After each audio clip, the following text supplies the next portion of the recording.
who loves cheese, I know I do, and different combinations of cheese are absolutely awesome.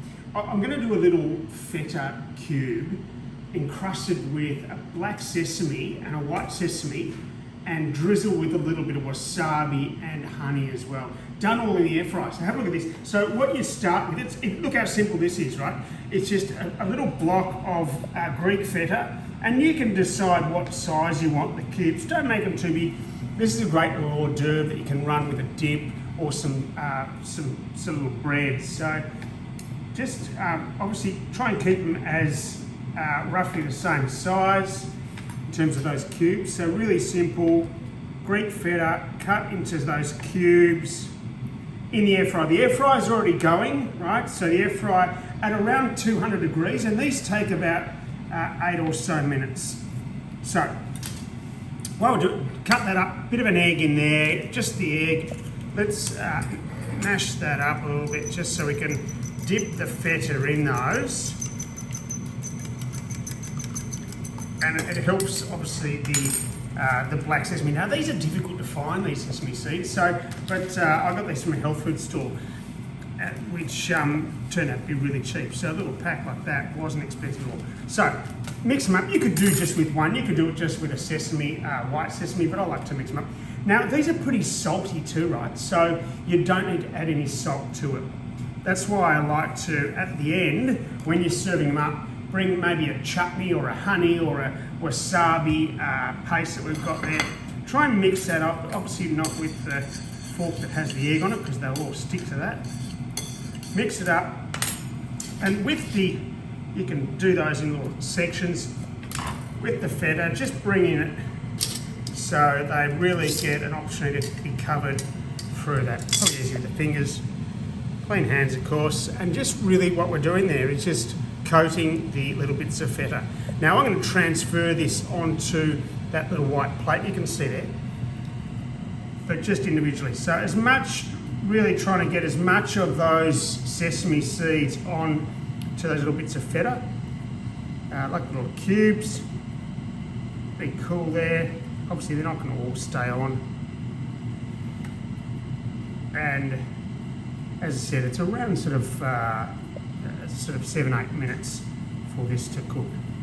Now you could do this with a cheddar cheese. The problem with some of those other cheeses is that they actually melt to almost nothing. And of course you could do this in the oven. I like to do it in the air fryer. It's just, justifies buying the air fryer for a start, but also you're not using that sort of oil that you would get from normal kind of frying. So again, same process, just getting enough of that egg on the little bits of feta, shaking that up a bit, and literally, and this is something that you can get maybe the kids to do whilst you're prepping something else or cleaning their rooms. Maybe not. Okay, so just what you can see there, just rolling those through, getting that feta on, getting the sesame on. They look quite cool, don't they? Getting the others ready. Look at that double hands there. They almost look like little lamingtons with those white and sesame seeds. Now you could also actually cook the sort of fry off some of those sesame seeds if you want it. Make them roasted sesame. So there's a whole lot of options there. We might need to, just bear with me a second, we might need to add a little extra of those sesames on there just to make sure you get that kind of as much as you can, that consistency, and they're covered quite well. Use more, that's okay. Again, shaking them around, getting them on. Now, play your cards right. Maggie might get the rest of that egg. We'll see how we go, see how the behaviour goes. So, making sure that we do them all at the same time. And again, I think I've mentioned this before, don't overload your air fryer because it certainly won't work as well as it can if there's too much at the bottom. Certainly found that when we've done either fish or chicken in the air fryer. Okay, so your little, what look like lamington squares are ready to go. Dust the hands off again. Now, trick to it, of course, is to make sure that your air fryer has a bit of oil, a bit of canola oil spray on there. just so it doesn't stick. You don't want those to stick. Keeping it fairly hot as quickly as possible. That's about 200 degrees, that air fryer. Some go up a bit higher. If you can go higher, absolutely better option. And just putting them in, okay? So just placing them in, as simple as that.